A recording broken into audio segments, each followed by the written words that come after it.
안녕하십니까. 반석교회를 담임하고 있는 권대용 목사입니다. 이번 53회기 중앙총회에서 총회고시를 보는데 예제 문제가 나왔습니다.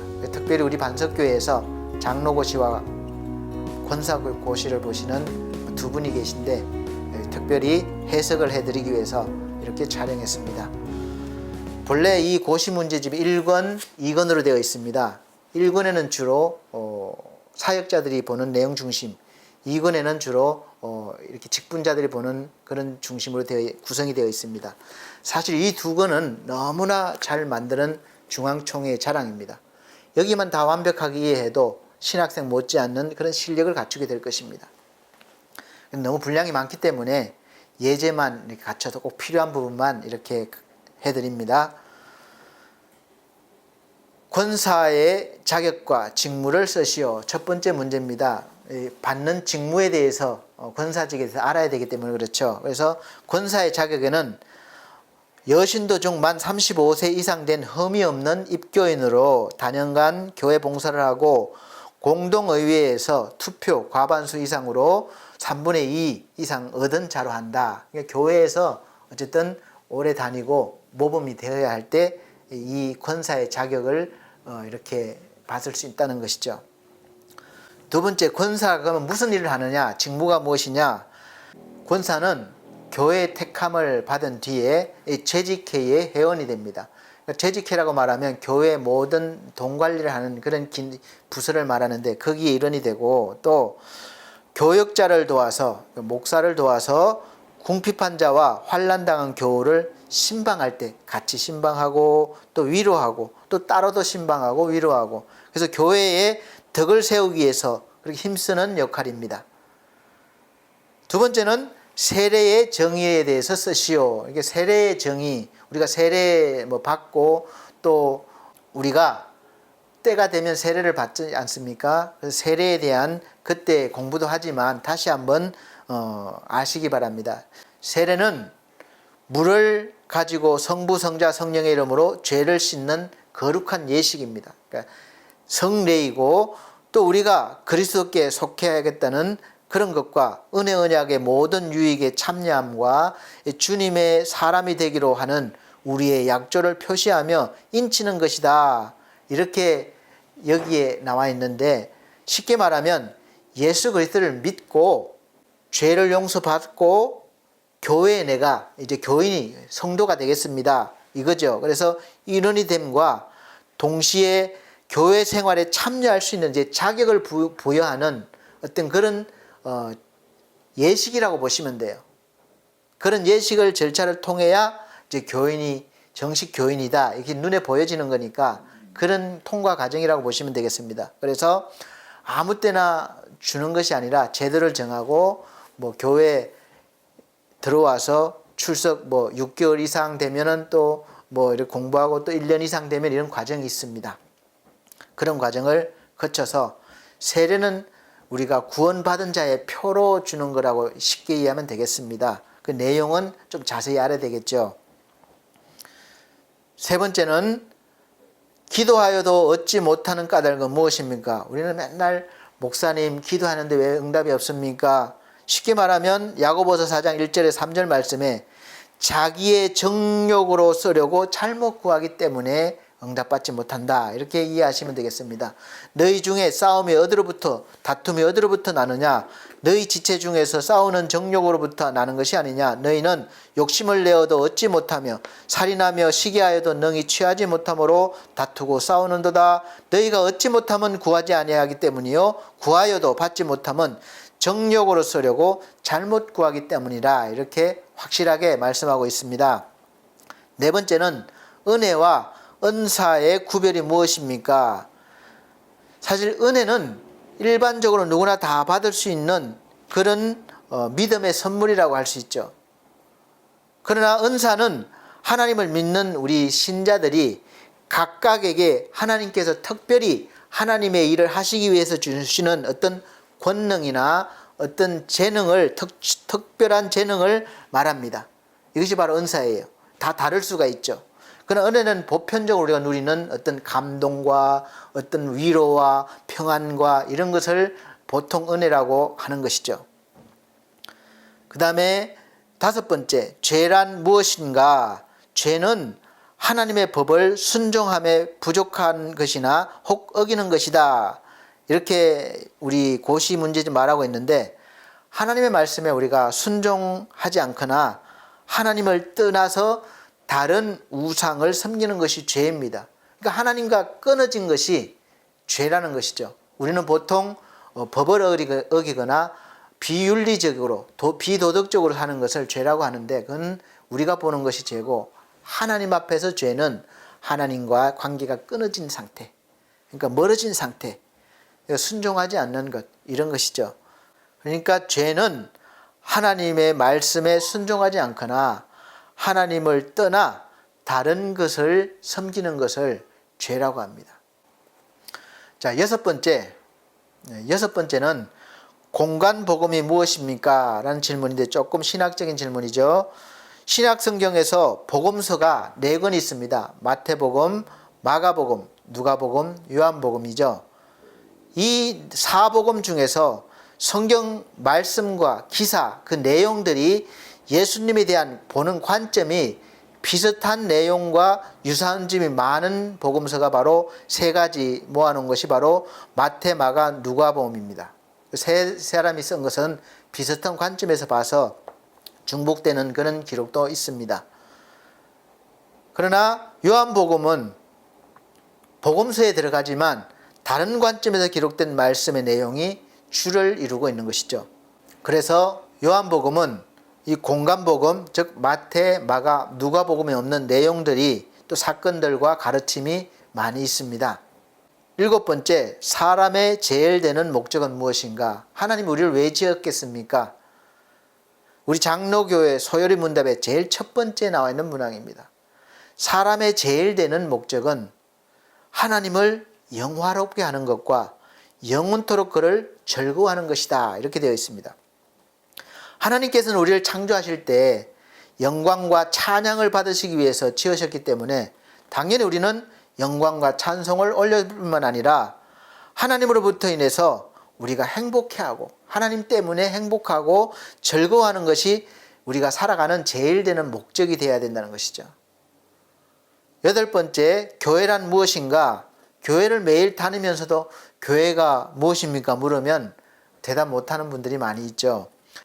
교회는 같은 신앙을 가진 사람들이, 신도들이 모여서 이루는 어떤 제도화된 조직체가 모여서 예배를 드리고 전도하고 선교를 하는 곳이다. 그래서 신앙 공동체와 예배당 둘 다 포함합니다. 그래서 신앙 공동체 그리고 예배당은 교회 건물이겠죠. 교회 건물만 교회라고 하지 않습니다. 둘 다 포함이 되는 거예요. 예수 그리스도를 믿음으로 고백하고 세례를 받은 신앙 공동체를 교회라고 합니다. 그래서 이 신앙 공동체가 어디에서 모이면 거기가 교회가 되고 여기에서 모이면 여기가 교회가 되는 거예요. 딱 정해진 건물이 교회가 아니라는 것이죠. 그러나 더 깊이 보면 건물이 교회가 아니라 신앙 공동체가 그 교회 자체가 된다는 것입니다. 교회 건물을 예배당이라고 하는 것이 맞는 표현이고, 그 예배당에서 우리가 함께 모여서 예배를 드리는 그런 행위, 또 전도와 구제, 선교를 효과적으로 하기 위해서 조직이 이루어지고 또 조직들이 활동을 하고 또 책임자가 세워지고 또 교육도 하고 이러기 위해서 건물이 필요해서 또 세워진 것입니다. 그래서 영적으로는 무형교회라고 하는데 신앙 공동체를 말하는 거죠. 같은 믿음을 가진 사람들. 또 보여지는 유형교회는 교회 건물과 조직을 말합니다. 이 둘이 합쳐진 것을 교회라고 합니다. 9번째는 예수라는 이름은 어떤 뜻을 가지고 있습니까? 예수라는 이름의 뜻은 무엇입니까? 성경적으로 보면 자기 백성을 저희 죄에서 구원할 자라는 뜻입니다. 구원자라는 뜻이죠. 그렇게 하시면 되겠습니다. 10번째, 7교회 중 책망을 받지 아니한 교회 이름은 요한계시록에 나와 있죠. 7교회가 대표적으로 나와 있는데 첫 번째가 서문화교회입니다. 스무나 교회는 유대인들로부터 많은 회방과 또 로마 황제로부터 숭배를 하지 않는다고 이렇게 많은 박해를 받았습니다. 끝까지 신앙을 지켰죠. 순교자까지 나오게 되었습니다. 그래서 서문학 교회는 빌라델비아 교회와 더불어 사도 요한으로부터 가장 많은 칭찬을 받았죠. 두 번째, 빌라델비아 교회는 적은 능력으로도 하나님의 말씀을 지키며 배반치 아니하였다 해서 하나님께서 성전의 기둥이 되어주겠다 하신 약속을 받았습니다. 그래서 이 두 교회가 칭찬을 받았죠. 책망을 받지 않았습니다. 11번째는 헌금은 어떠한 마음으로 드리는 것인가. 헌금에 대해서 말들도 많고 시험도 많이 받습니다. 그래서 직분자가 되려면 헌금에 대해서 분명히 알아야 됩니다. 첫째는 마음에 정하는 대로 할 것.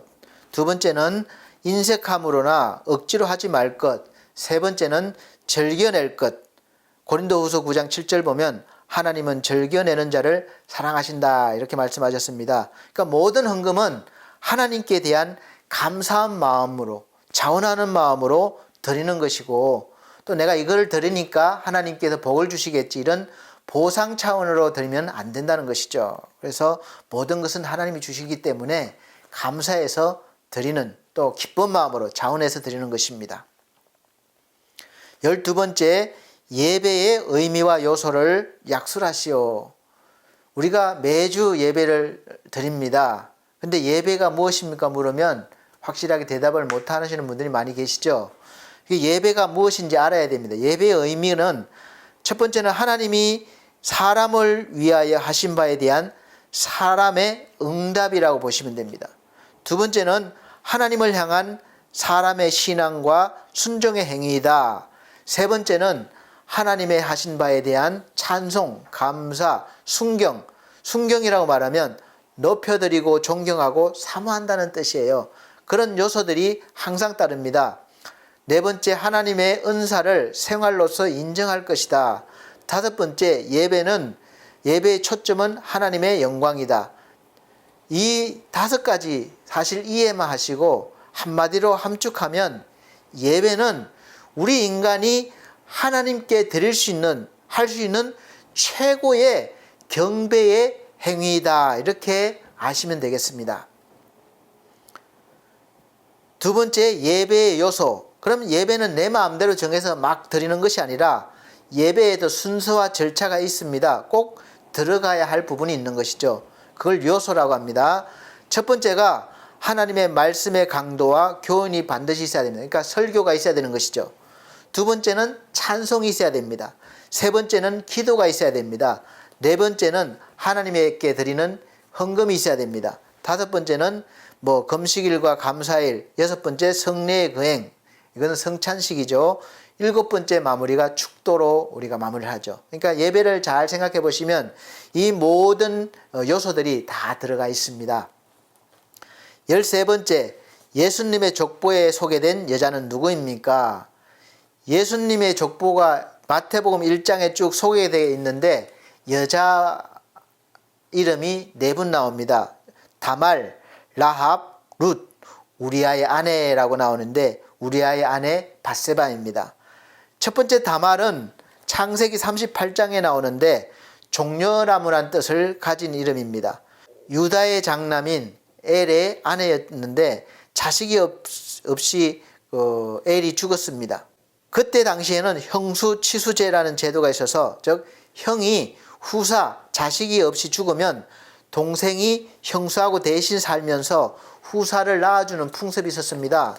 그런데 이 시동생 오난이 형수하고 가는데 역시 자식이 없이 죽었어요.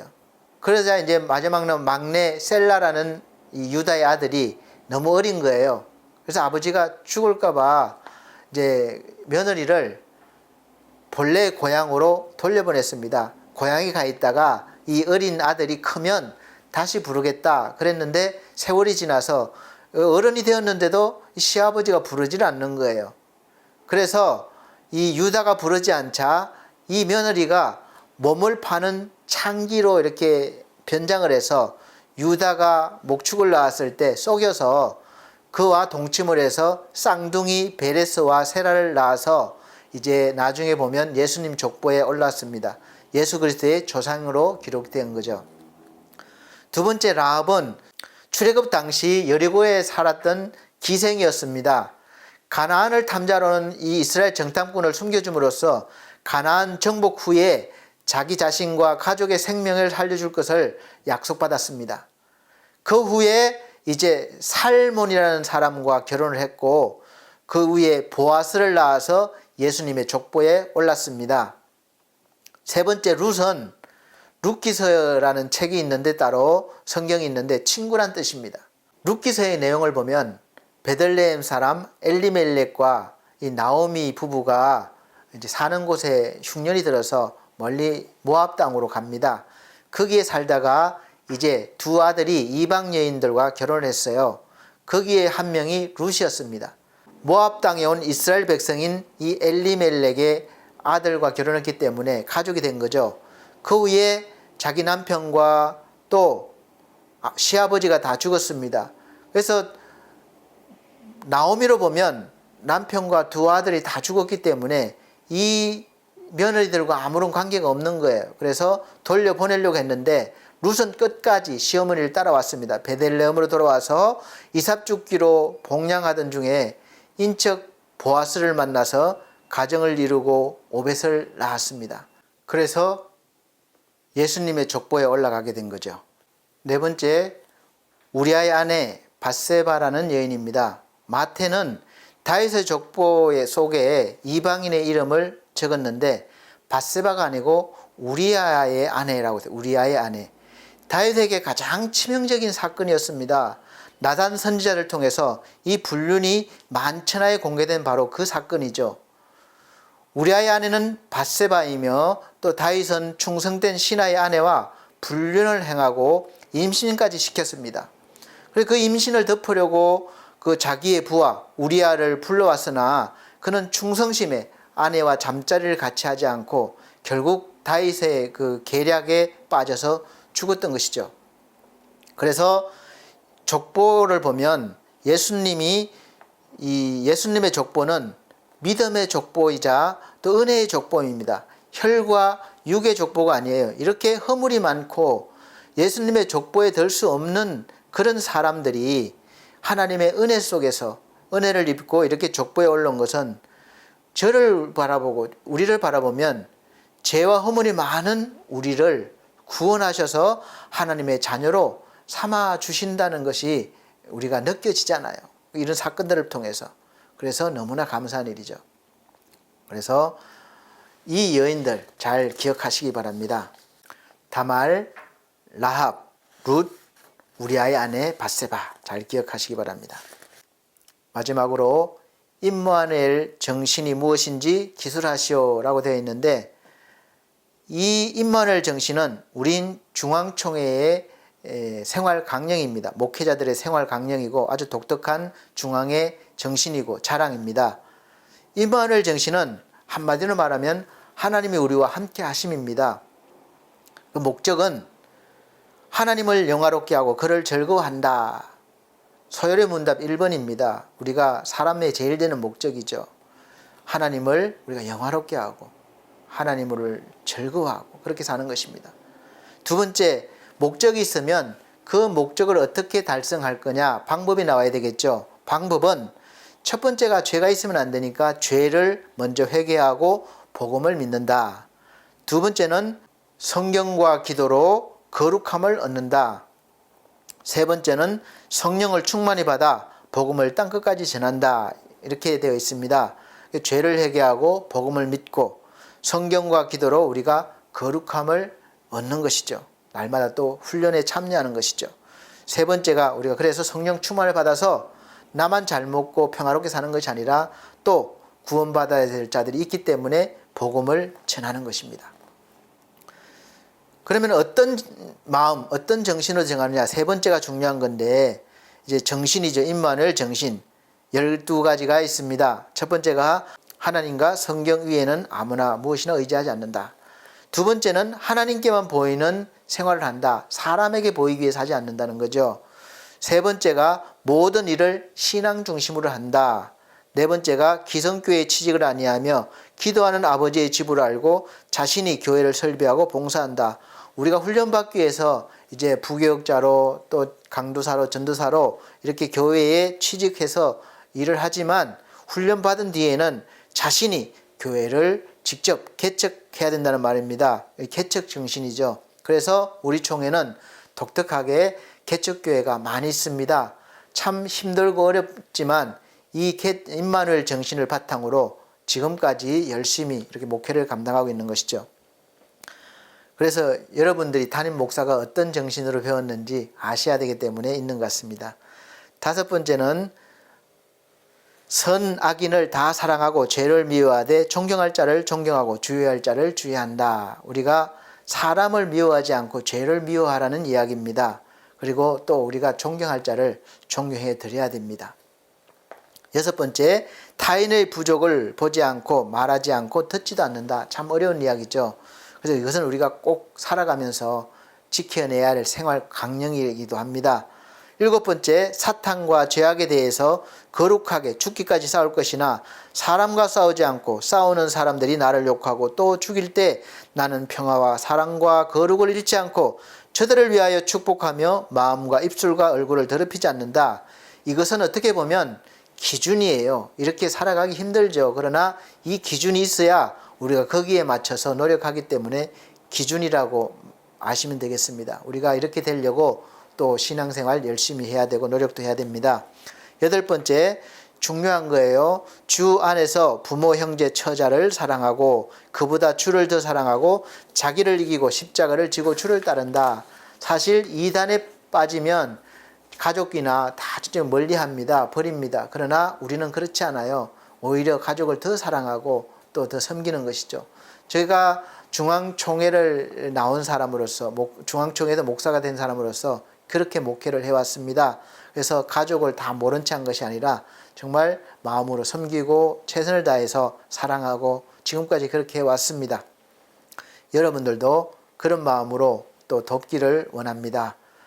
아홉 번째, 진리를 위하여 좁고 험한 길, 고독과 곤고, 누명과 수치 나아가서 죽음을 감수한다.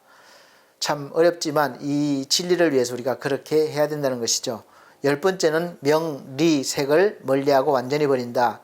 우리 생활 가운데 늘 있는 일입니다. 명예욕, 또 이익을 위해서, 또 색, 음욕, 음란, 또 정욕 이런 것을 멀리해야 됩니다. 우리가 늘 싸워야 될 문제죠.